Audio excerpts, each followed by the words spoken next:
but I want to make sure that I want to start talking to people who are watching this at home, because I really want them to be able to really start dumping into the Bible study and jumping into the Word so they can come out and fellowship with the saints. So when we left off at chapter 21, we were leaving off and David was acting like Liggett. He was acting like a wild man, okay, because he had gone down into the land of the Philistines. And now remember, all of this chapter shows that David was trying to figure out how to construct his own salvation. First he goes down, he runs to the priest. Then he runs from there and he gets out of there. But everything he was doing, it was not authorized in any way by God. He was doing this trying to construct his own salvation. He was trying to save his skin. And isn't that just like most of us? When we deal with life and when we find ourselves in a situation where we don't understand why we're here. Because David was here. Why? Why was this going on in David's life? Because of Saul. Because he was prepared to be king, and also because Saul. Because Saul, and what else? Because Saul was out to get it. Now, what had David done to deserve this? And I want you to remember that, because you're going to see that after the next chapter, you never hear David praying to God about anything but about how I can do the kingdom, how I can get rescue, or how I can go down here. You never see him really taking a charge to say, Lord, get me out of this. Now, one thing I am going to match you with, I want you to see the Psalms that he writes during these times. Because you're going to see the Psalms that he writes, those are when he's crying out to the Lord. So remember this, whenever you're going through something, cry out to the Lord privately and then handle it publicly. Y'all didn't hear what I said, okay? Cry out to the Lord privately, but you know what? Don't be a poster child for what's going on. Be a poster child for trusting God publicly while you're crying out to him privately. Because you watch David's life, and I want you to see, the rest of this Samuel is all about David. David is the key figure that you'll see for the rest of the books of Samuel, 1st and 2nd Samuel. Okay? So let's go into this chapter 22. Did you have any questions to close on chapter 21 about when he goes down and he's down there in the cave and he's trying to, not the cave, but he's down there in the lands of the Philistines and he goes down to try to hang out with the king down there. Okay? Because that was his third escape plan. Okay? Because he was just trying to find a way to get rid of Saul. And and I figured it wouldn't come down there. So now he goes to the caves of Adullam. Now, I want you to do me a favor. Who has their Bible? Go to Psalms 142, because this is the psalm that David writes when he's down in the cave. Now, when he's down there, he had escaped. And he escaped and he went down there for himself. He goes down to the cave of Adullam. How you doing, Sister Foster? What's up, D? How you doing, D? And the cave is David's refuge. And remember, all of us, that it wasn't a man cave, though. Okay? It wasn't your typical man cave. It wasn't your sports cave, but it's a cave. Now, these caves were, and matter of fact, Adullam, the name Adullam means refuge. It was located in the foothills of Judea, and it's about, if you want to know where it's at on the map, I didn't put the map up. It's about 17 miles outside of Jerusalem. Okay? And so it's the southeast of Gad, and David's family members went down to David from Bethlehem to join David at Adullam, and they journeyed down to be with him. Now, this cave had a natural hiding place, because a lot of the caves, remember when the Philistines were trying to chase the Israelites, and remember what it said that they would do? It said when Goliath came out each day, they were hiding in fields and hiding in caves. Because some of these caves provided a natural refuge and a natural space where they could go and occupy and live.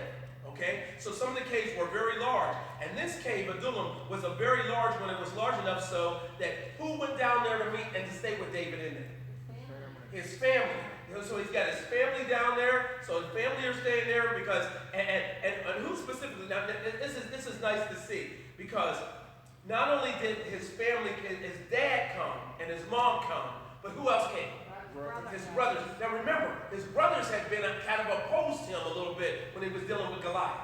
But now his brothers now his dad knew that David was anointed. Okay, he understood a little bit about that. But now the rest of the relatives come. And not only does it say that David and his family, but a brother doesn't mean his brothers alone. That means his close family. And why was it important that his close family got got down there? For companionship in crisis, that's a very good point. I hope our families are something that we can turn to in refuge, and be those parts of us. That's one thing that's nice about the church family. The church family should be very much so a place where you can come together and really get some help and companionship when you're going through tough times. But Eric, why else? How about reconciliation? Reconciliation, that's good. You know what? And so you think this was a great time, how adversity kind of brings your families together. Funerals should kind of bring you together and kind of throw off the other things. And there's another reason why they all come down there. Why live in cats? Well, maybe based on the mindset of Saul, his family was in danger. That 100%. And because of what was going on, Saul was a madman. So he would take no extremes to try to get David or to try to get David back. Hey, why not hold his family hostage? If you don't come back here, I'm killing your mama. Woo. If you don't come back here, I'm killing your dad.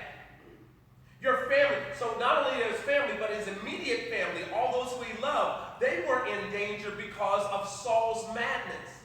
Because remember, this is not a rational man, and this is a man that is in leadership over the whole nation. Who's going to buck his authority? You're going to see as this goes on what really happens because of someone that bucks his authority. So David is there. Now his whole family goes down there. But not only that, there's some other guys that come with David. Somebody read verse 2 of the 22nd chapter. Because this is very good. I really love some of this. Well, I love all of it. But verse 2. Now, Sister Purrier, don't get on my case. This was only because I ran this off today.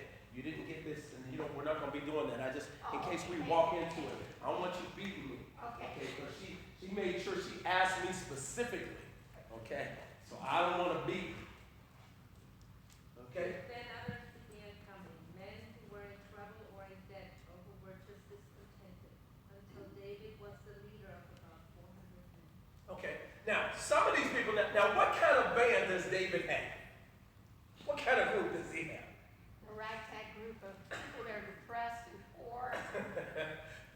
First of all, Saul probably started doing what Samuel said he was going to do. He said he's going to impose heavy taxes on you. Right? So now the people are upset. What happens when our taxes go up? We get I ain't too upset. happy about it. Okay? Especially if it's unjustly. Okay? Now, so probably that. Now, some of them are very discontent because they see how ruthless and how arbitrary Saul acts. And they're not, and these were probably some of his old men. And they're not happy about it at all. So now he's got a ragtag army, but he's got a formidable force because David is a great general. Anybody ever watch Gladiator? And now, notice what he did with them.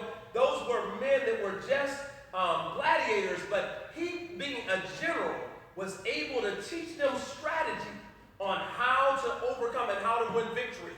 So you know what? So David is a great strategist. He's a great military man. He's anointed of God. And he's anointed of God to do what he does. Now remember this. Everybody's got a calling. And sometimes being a great general and a leader may be part of your calling. Somebody's got to fight our battles. Right. Wait, I know that we want peace and all, but there are people that are great military strategists. One of the things that I was blessed to in school, I like to study military strategy. And when I was at ROTC, I was studying it, and there are great people that are great strategists. Matter of fact, there's a great book. What you're talking about is the book they talk about the strategy of war. The Art of War. The Art of War. It's a very great book. It's a great book that you should read sometime. It teaches you how to deal with your enemy.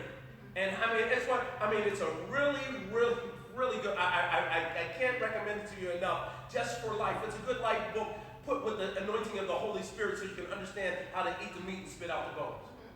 Okay? Because some things you need to learn how to eat them. Hey, don't complain about the book. Hey, don't eat all the book. It's just like watching TV. There's some things on TV. Just because it's on TV don't mean I got to watch it. Okay? Just because it's in the book, hey, I got to eat the meat. My grandmother told me that when we were little. She said, the fish had bones in it. She said, baby, be careful. Eat the meat and spit out the bones. Okay? And that's what we got to learn how to do in life. Right, Leon? Because Leon's laughing at me when I said that, so I just wanted to make sure that y'all would know he was with me. Okay? So he's got 400, he's got a formidable force, and David, now Saul's this terrible king, so this force is like, they come to be with David. Hey man, you know what? We're with you, David. And this is when David also, now David could have taken this force and tried to, what's happening in Venezuela right now? You know, they're having a revolt. You know, what you say then? A coup. That's right, a coup. David could have tried, but Saul had a formidable army. And you're not going, 400 men, unless God has anointed them. Saul still got 100, but at least 20, 50, 60,000 men. So he doesn't have some small little army. I mean, you're not going to go take the kingdom with 400 men. Well, you can if God got you. They were gonna down too. They were fighting men. Okay, they knew how to. But now Gideon won with less men, so God can do it. But God was doing something else too, because remember, deliverance. Where do you get what's deliverance to you? Tell me what deliverance is. If anybody said, I want deliverance, whoever's ever said that? Who's ever said that? Come on, talk to me. You never said that. Okay, y'all are just lying in Bible stuff. Okay, so who's going to tell? When anybody want deliverance? That said, I want deliverance, or I want to know about deliverance. Charlene's trying to tell you. Okay, Charlene, tell me what no. But I asked everybody to put up their hands, and nobody would put up their hands except for Charlene. So who in here has ever asked God for deliverance and knows what deliverance is? I just want to make sure. Okay, so all of us know what it's like. So I want to know when you ask God for deliverance, you hold that, Charlene, because you were at least willing initially. I want the unwilling folk to tell me what deliverance is to them. Leo, tell me what deliverance is to you. I always thought it was strength and wisdom. Strength and wisdom. Leon said it's strength and wisdom.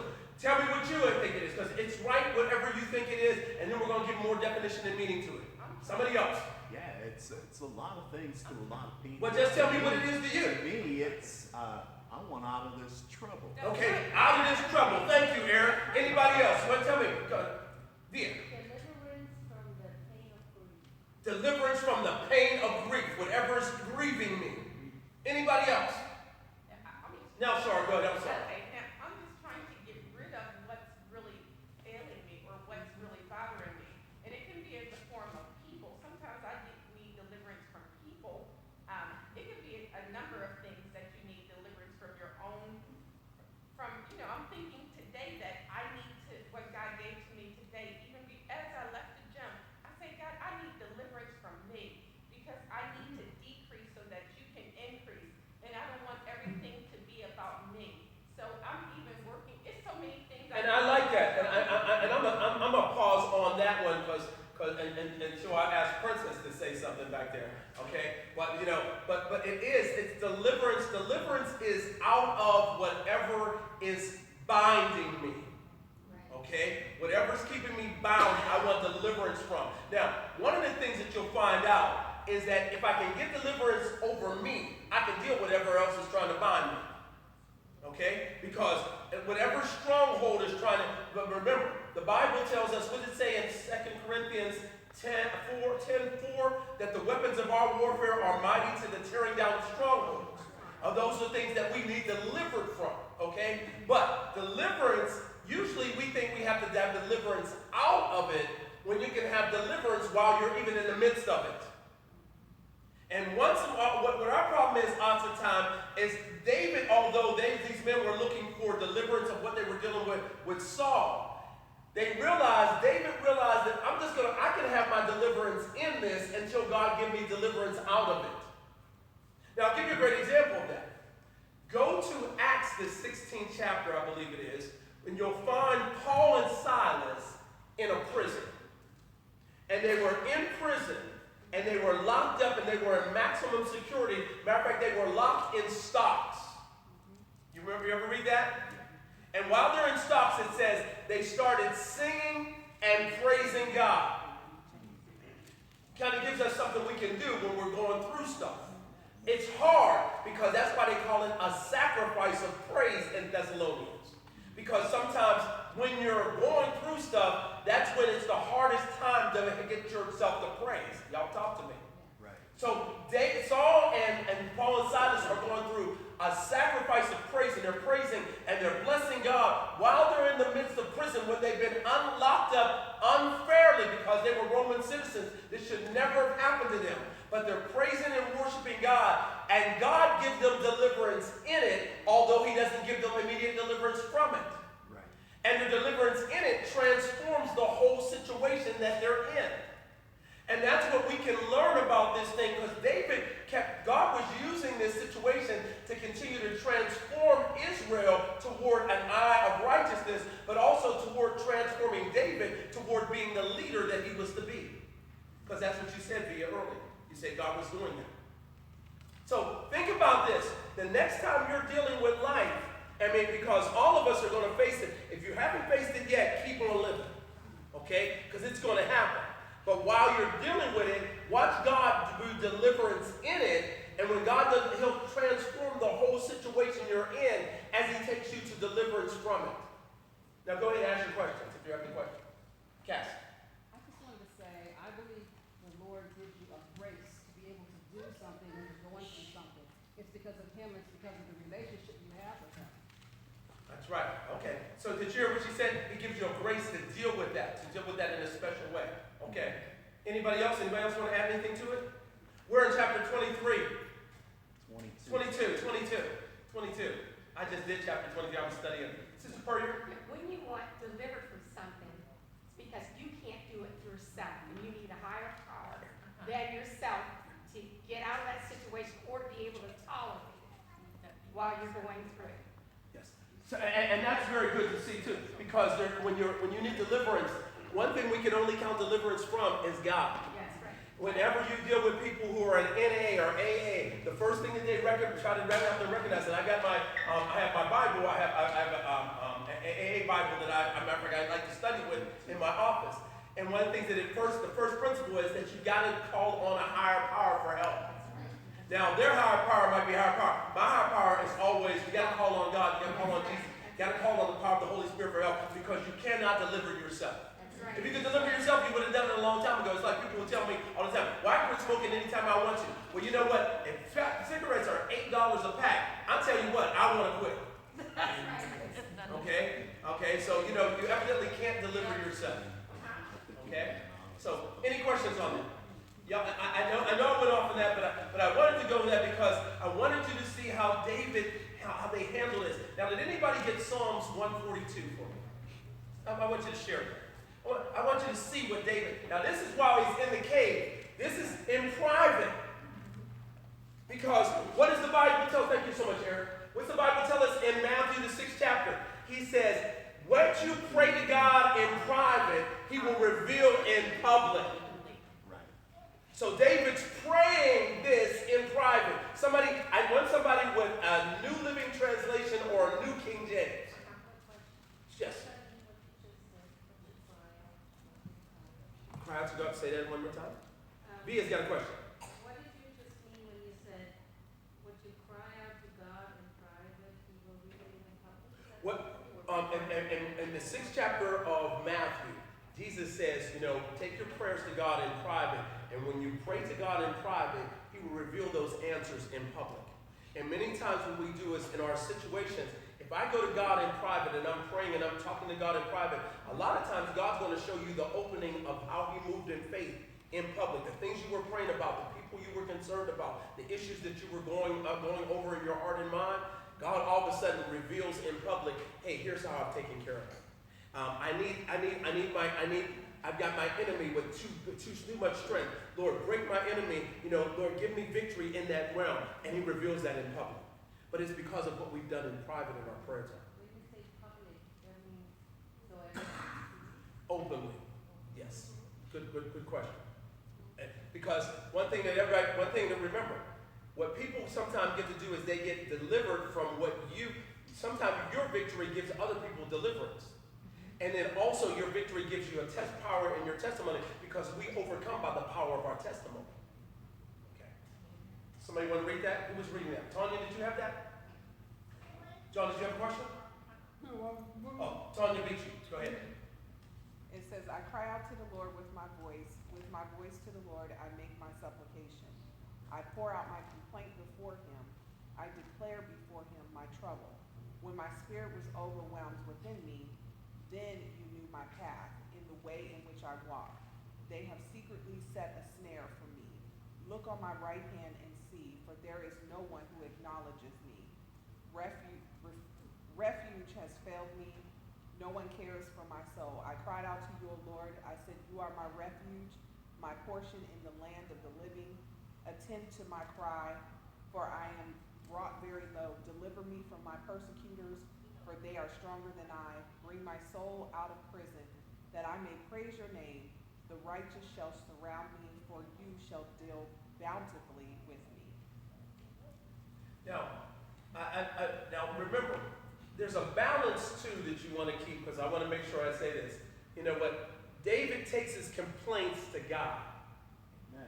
But also sometimes we do need human people to talk to about our situations. So, you know, I don't want us to walk around and act and be manufactured cosmetic Christians. Because when I'm going through pain, I'm going through pain. But I don't have to wear it like a poster child for that situation. When I'm going through situations, I'm not walking around with ashes on my head and doing, I don't know if y'all remember the cartoon Bad Luck Sled Rock. Woe is me, whoa. I'm not walking around like that, because that doesn't give glory, that doesn't give any glory to God. I can still deal with my pain and even share it with some of you at times, but it shouldn't be the hallmark of my life. It shouldn't be the preeminent thing that's overtaking my witness. Okay? I don't know about y'all. I struggle with some stuff. Any people struggle with some things? I mean, I have some days. I have some bad days. I mean, I don't. And what I want to say is, they're not bad days. They're bad days. But if I can get lost in what I'm doing in ministry, it kind of, because I'm not so focused on me. That's right. It's not always about, you know, your problem gets bigger when you're all by yourself. Yeah. And when you're focused on you, all of a sudden, it's just like this. Anybody got, I left all my coins in. Anybody got any coins? Somebody take a coin. Take a coin. What'd you say? You gave my, she gave it the office. Hold that up for me, Via. Hold that up, nice and, just like this. Now, how's that look? How can you see it, Via? Well, what's it look? What's it say on it? What is it? Okay, but it's silver and it's a quarter. Okay. Now hold it right here, close to your eye. Now tell me what it says on it. Can't see it, because what happens is when we're in our own world, our problems get so big that we can't see anything else around us. But if we put it where it's supposed to be, then it's just something that exists in the world. Okay? And God can use me to really overcome that. Okay? But I don't know, I know what happens when we're in pain, man. Tunnel vision. And I can't see anything else. Okay? So David didn't see that. So David, that Psalms, I like what he said. Remember, that was in private. He didn't go tell everybody else, because anytime they wanted to revolt against the king, David said, hey, no, that ain't how we do this. Okay? Even though in here, he's talking to God, saying, God, you know what? Man, you got to get this dude off this throne. Okay? It's just like us praying for today's situation in our country. Okay, I'll leave it like that. So, David attracted these guys. These are a bunch of disenfranchised men. People are disenchanted with Saul. And because of it, so David goes down he takes his family down. Now, Moab is an enemy of Israel at this time. The king of Moab hates Saul.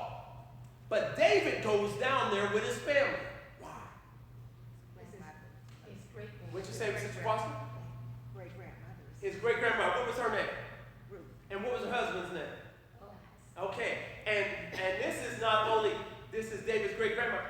But his daddy's alive, who he's taken down there, who's the son of Obed. Jesse, that's Jesse's grandma. Right. And his folk are down there. So he's going down there because although they hated Saul and Israel, this is still family. Right. And they go down there for refuge because he doesn't know how long Saul's going to be on the throne. He doesn't know how long. And mom and dad can't keep running with me as I try to escape. Mm-hmm. It's kind of, and they know it too. What happened? You ever watch those movies? And all of a sudden, you're trying to take your parents and everybody, and one of them falls down. And what do they say? Leave me, go on, save yourself. And if that's me, I'm telling my kids, get me out of here with you. Okay? But, so Sister Maria, what were you going to say, Sister? I said it's always a female that falls. It's not the man, it's the female. That's because she has those cute shoes on. She going to quit wearing those heels. When you're running, how are you supposed to tear that heel off and run? Okay? If you're going to run right. But in Ruth 21 and 22, you see that the family has the ties with the Moabites. And so David sought to go get refuge down there. So he goes down there. He goes to link up his family down there. And basically the king of what was the king's name? King Mizpah. He guarantees his protection. So David goes down there, and that was where he sent them, and that was where they kept him. And David was aware that his mother and father would be safe, but he was also aware that if Saul gets him, he's not going to show any mercy. Saul was not going to show any mercy, and we know that by what happens next, because this is really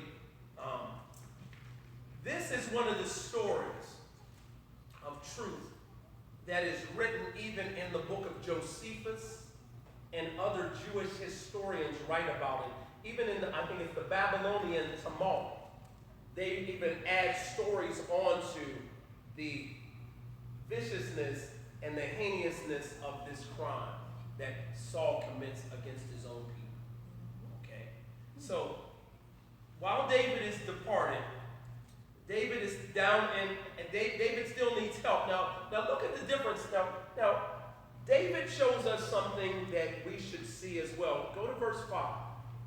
And somebody read verse 5 for me. I want you to see what we should do when we're under assault.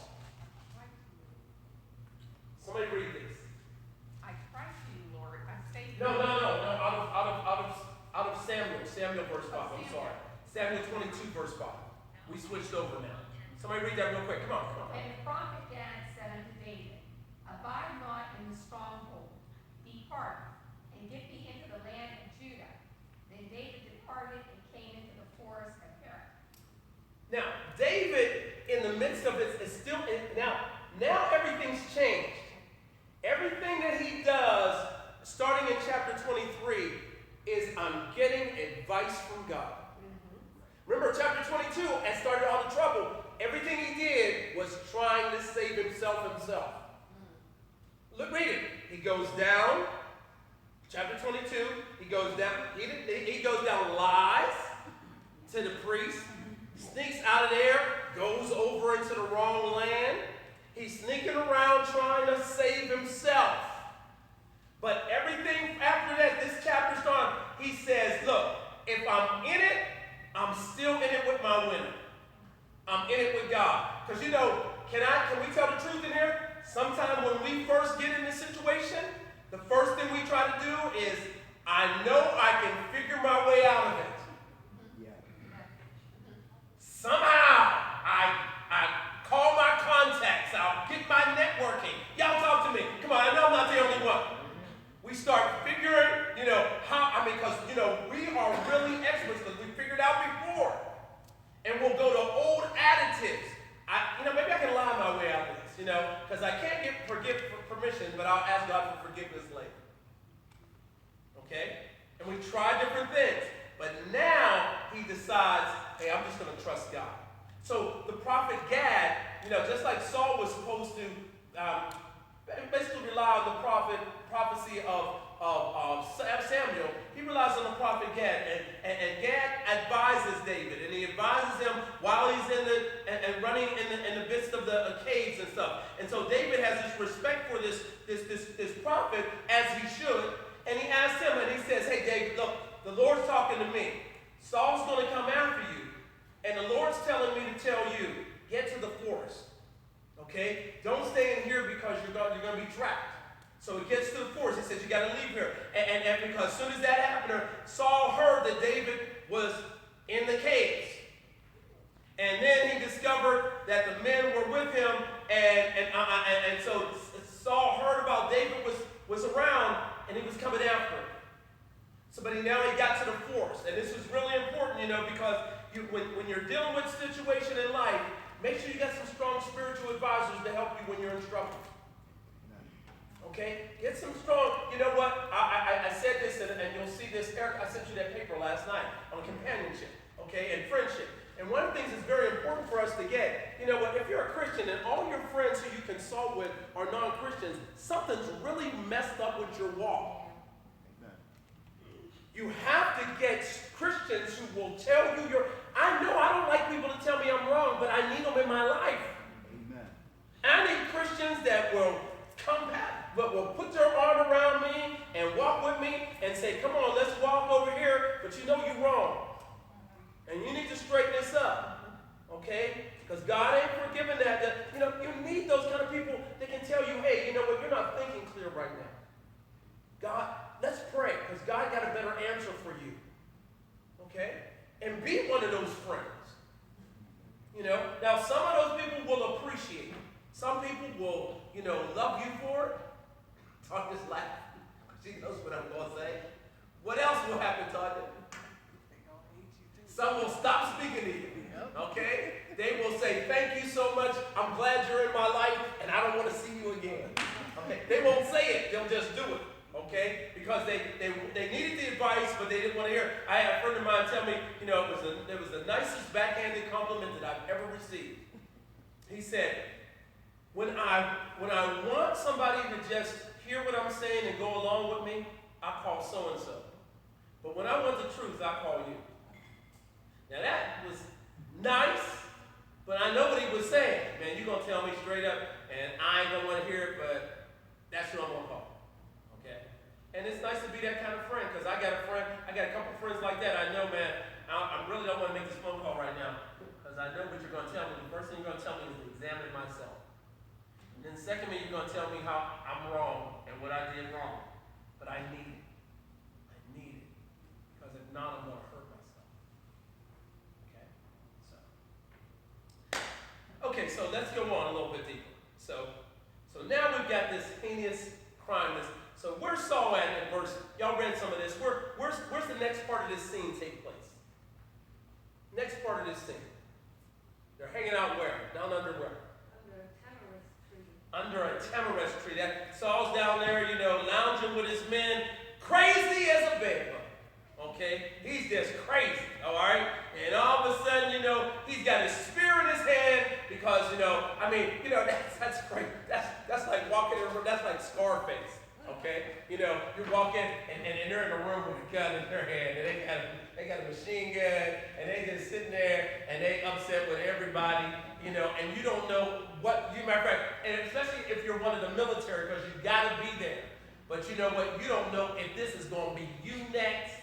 And you don't know where they're going. You ever had a friend or a person in your life that you don't know when they're going to turn against you? Okay? I grew up that way. God bless him. My father's dead and he's saved and he changed his life. But when my father was drinking, when we used to go visit him, I did not want to. We tried to all stay the heck out of the room because you know what? You can just be blinking and you might be the one. So, you don't want to be within within ear range or eyesight. Saul's there, his men. Now, David crazy. These men are like,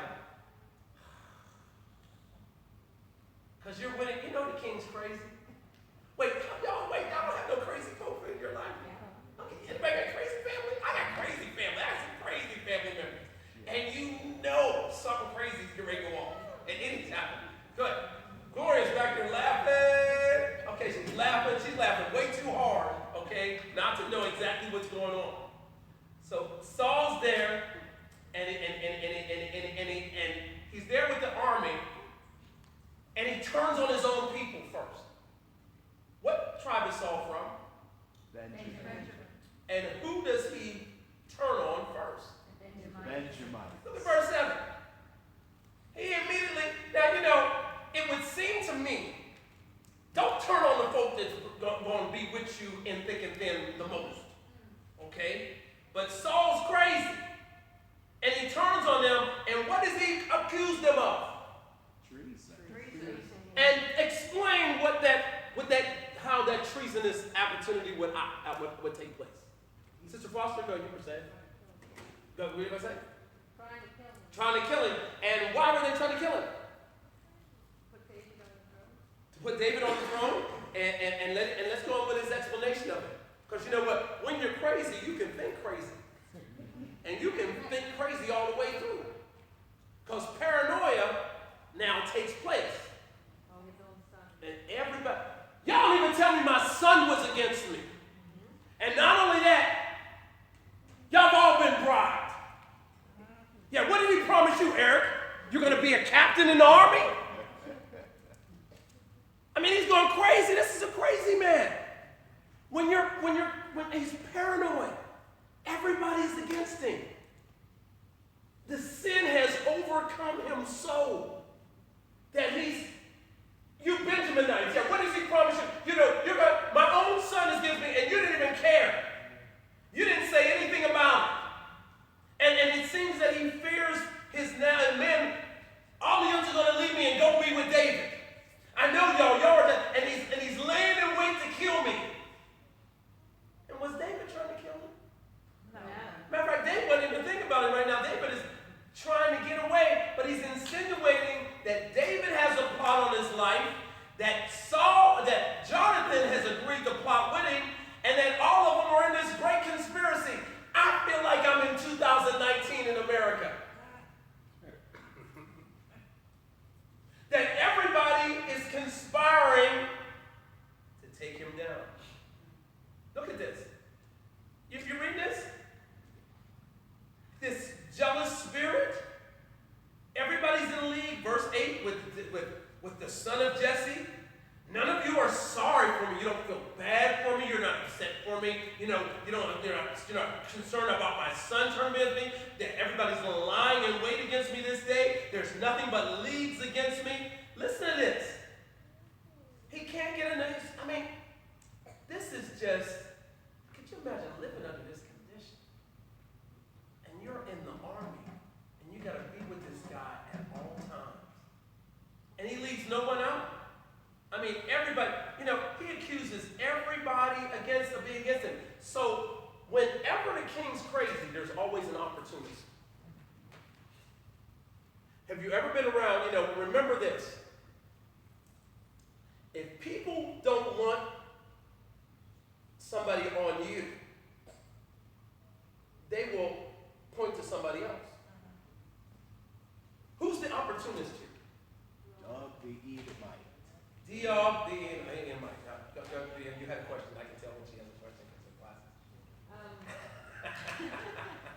I was just thinking, you ever been in a position where you falsely thought that somebody is against you, or that person falsely think you're against them, and before you know it, if you have a thought like that, you how should I say? I can see why Saul thought that David was going to kill him, because that's all he focused on. Right. So naturally, he thought he was, what is that called, transference? Right. Transference. Yes. Projection. Projected. Right, Projection. projected that Yeah. onto his enemy, who Right. really wasn't his enemy at all. Right. Anybody ever been guilty of projection? I'll give you a great example. If you read Proverbs, Proverbs says this. If all the king, in the king's mind, if all the king's servants are liars, then all the people are wicked. Because in his mind, since everybody's a liar, then I'm thinking that everybody around me is wicked. Because everybody, and that's how we get. It's dangerous. Anybody ever project the wrong thing upon somebody else? You were thinking it, so you think they thinking it. Okay? Have you ever been guilty of, okay, Gloria's back there talking. And I know she got to be talking about me. Because we're narcissists. Okay? We think the world revolves around us. That's from Mike Crawford. Right, Mike? So, we do those things. So, we think the world, and so all of a sudden, but the only time we do stuff like that is because maybe we would do that. And we think people would do what we would do. Also in niceness. That's why you have to tap into yourself too, because you have to realize that what the Bible says, be wise as serpents but harmless as doves. Because sometimes we're so kind that we might give people breaks that are way too dangerous. Okay? So wise, be discerning. Sister Spurrier, were you going to say something? No. Okay, I'm sorry. I thought you had your hand. So Eric's cousin, Edomite, and look at verse 752. Excuse me, Psalms 52. Psalms 52, David writes about this incident. The incident that happens between and Saul and Abimelech. David writes it. So if you want to see that, look at Psalms 52. Because from Psalm 52, nobody's done anything but the Edomite, and David knew it. David knew something about it. Now, he was a Gentile. So he's trying to win favor in Saul's sight by betraying Abimelech and the slaughter of the priests, because you know what? He's the only one that's a non-Israelite. So he doesn't care about the priests. What was his job? Remember last week? Sheep herd. He was the head of the sheep herders. And he's trying to move up in the world. Okay? It gets stinky out there all the time with the sheep. Okay? So he and Josephus, if you read the writing book of Josephus, calls him a Syrian, and he despised David, and so he's trying to curry favor with Saul, and he's eager to further this preference by showing and sharing this, because Saul's complaining about everybody else, and he's complaining about what's going, and what's happening this, and all of a sudden he says, hey, I remember when I was down in Nob, and David was down there, and Abimelech gave him some food and a sword. Now, he didn't tell him the whole truth. He knew the whole truth, but he didn't tell him. He didn't tell him that David said he was down there about the king's business. It said, remember? He was down there, and David said, I saw him, and I knew. And now David left there immediately. Now, David left there thinking that, okay, even if he tells, then Saul will come chasing after me. He ain't crazy enough to go mess with the priest. Because remember, the high priest is second in command in the land. There is the king and then the high priest. Okay? At one time, the king was below because it was the judge and then the king. But now they got a king. The high priest is in second command. The priests are anointed. These are God's anointed. What's it say in the Bible? Touch not and do my Prophet, no harm. and so David probably understands that. So he figures when I left, hey, you know what? At least this. But he said, the moment I saw Edom, it said, Dion. He said, I knew something was wrong. So he doesn't tell the whole story. He tells, hey, well, King, check this out. I saw David down there, you know, and now Saul, because what he's also doing, he's deflecting Saul's wrath at them. I need somebody else to point to. Okay? So he deflects their wrath, and he says, I saw him giving food, and I saw him giving vigils. I saw him giving a sword, and all that was true. But he acted like it was deceitful. He acted like he was trying to do something improper. And he charges it, and he now declares that he doesn't tell him if they saw the king about the king's business. He didn't tell him that he told him he was there without anybody else. He doesn't tell him anything like that. So Saul says, okay, now what are we going to do? He said, get him down here. We're going to get him. They're conspiring. Now, what's Saul's mindset? Who's conspiring against him? Everybody. Everybody. Now you're just a new conspirator. Have you ever been around a bully? And you're around a bully, and whoever catches their attention keeps him off of you. Yeah. And so that's what Diog is doing to some extent. But he's also trying to further his career. Okay? He's trying, he's outside. So now where do they send down? They go down and he calls him. And now look at this. Did you read this chapter? Did you read this? Yes. Now, what's his name? What's the priest's name? Ahimelech. What Saul called him?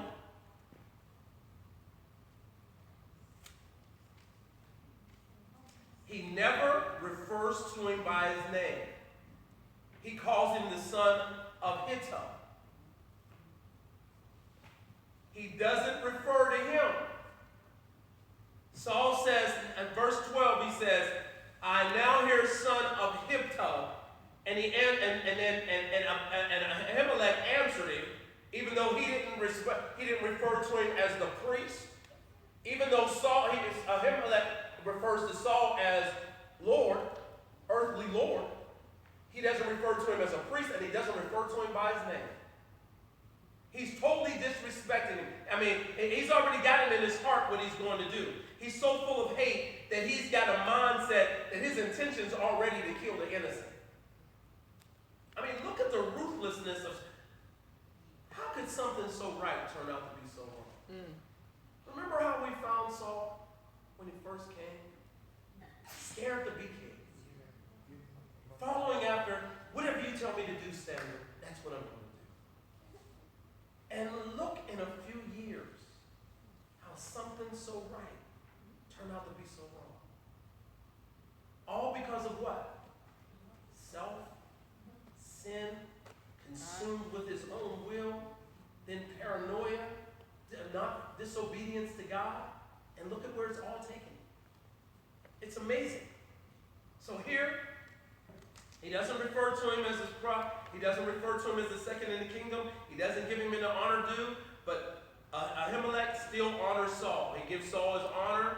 He lets him know. He appears before him with boldness. And also, he's not worried about anything. I ain't done nothing wrong. I mean, what has he done? What did he do wrong? When David came down, what did he do? Why should he suspect David? He, matter of fact, lays out an argument. Look at verse 13. Say that again. Saul was jealous of David, yes, more than enough. But look at what he says. He says, Saul tells him, you conspired against me, you're in league with my enemy David. And David says, wait a minute. David, there's nobody as faithful to you as David in your kingdom. Matter of fact, this is your son-in-law that you're talking about. He keeps referring to him as David. He said, this is your son-in-law. This is the leader of your army. He's come down and consulted. Well, you consulted for him with Urim and Thummim with the ephod. He said, yeah, I've done that before. Because David's wise enough. Why did David, what do we know about David win battle? What happened when David was in battles? He won. And he didn't win because of his military prowess. He won because he consulted God. He went down to talk to the high priest. Hey, you know what? I'm going to go to a battle. And he said, he's consulted on your behalf many times. That's why there was no problem here. I'm just doing what I usually did. But when you're walking in such a paranoia, and you know what? Check yourself. The Bible says, what's it say in Romans? It says, examine yourself to see if you're in the faith. Because I don't know about you. Has this ever happened to you? I thought I was right. Only to find out I wasn't. Yep. I know that's probably never happened to none of y'all. Because y'all got a track record that is impeccable. Okay? But I have to check myself. When me and Ronita get into arguments, I've learned to check myself. Because you know what?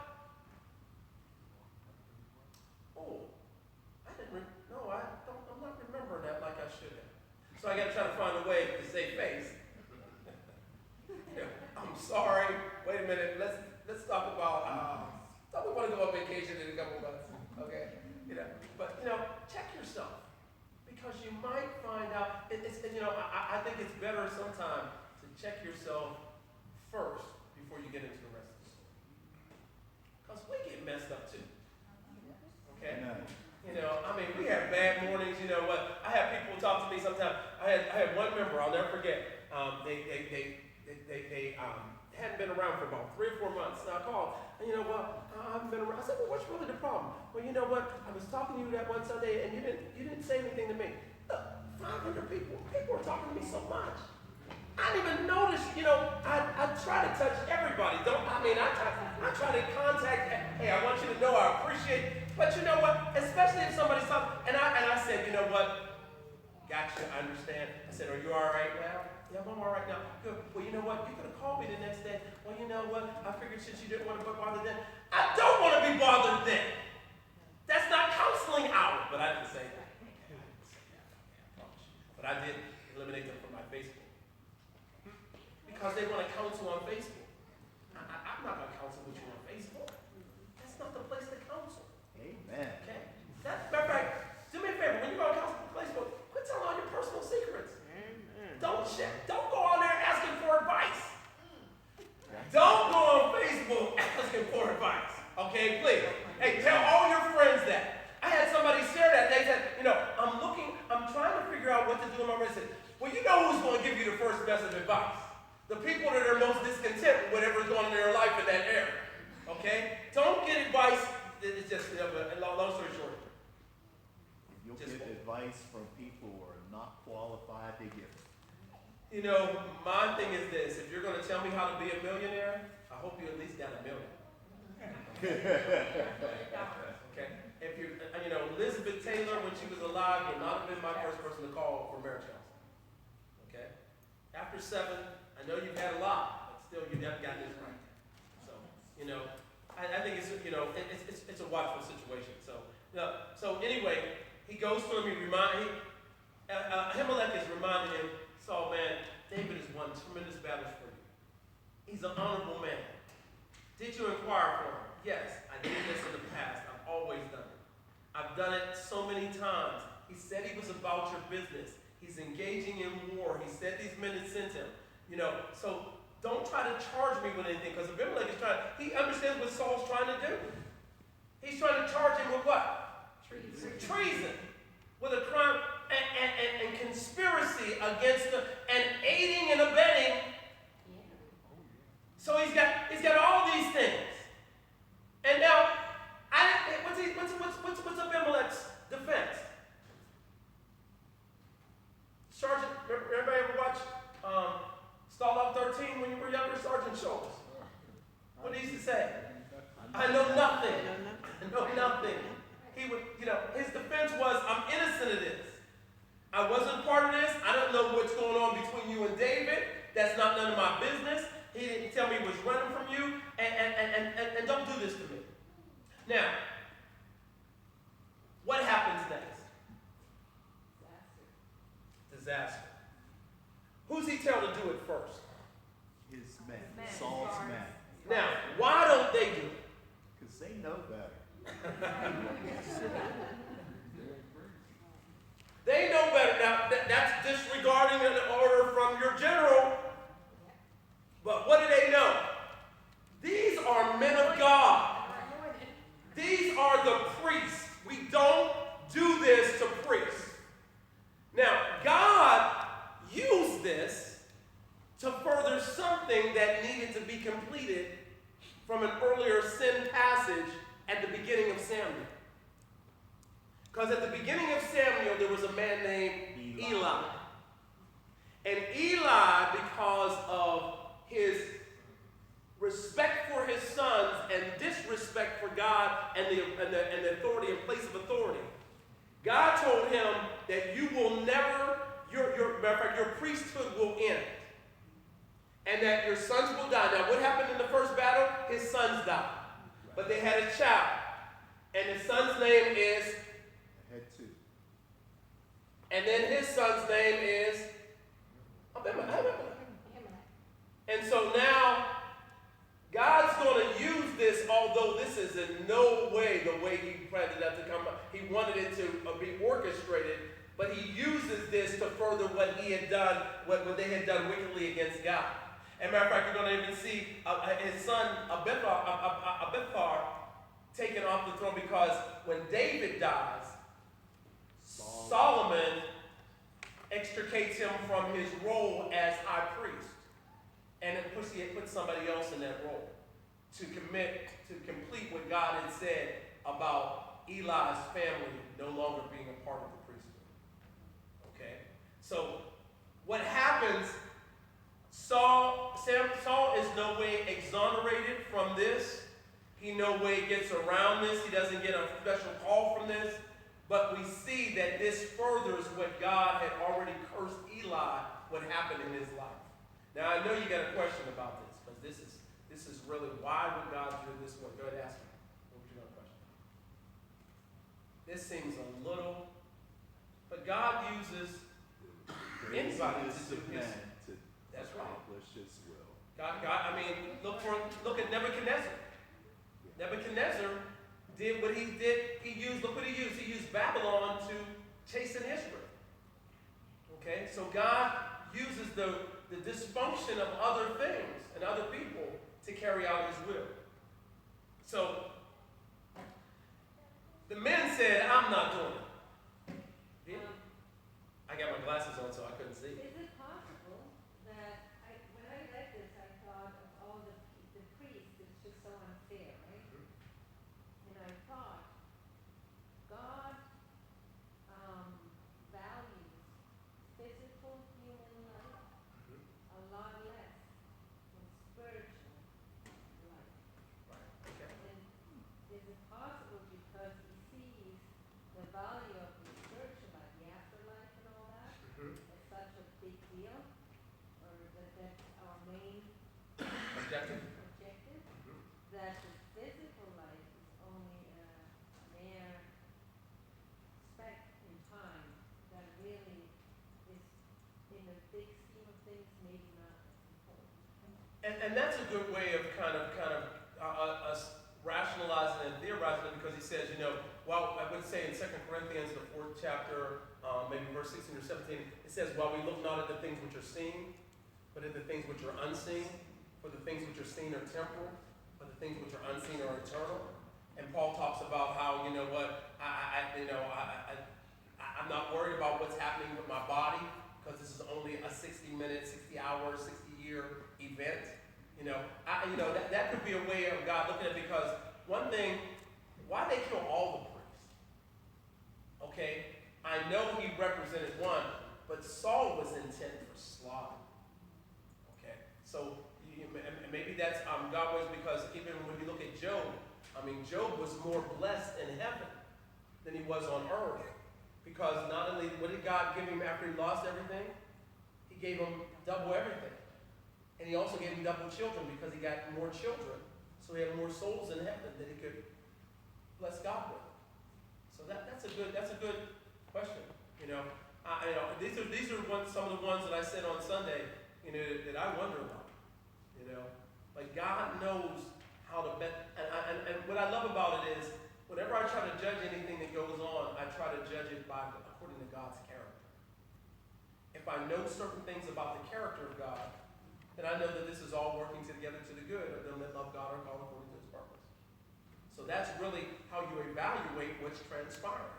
Because if I try to transpire through an anthropomorphic view of myself, of how I would handle things and what's best in my mind, usually I come up wrong. Okay? Because I'm trying to evaluate, and I'm not even asking the right questions. Okay? Anybody else want to jump on that? This is really a tough one. These guys are Saul's armed guards.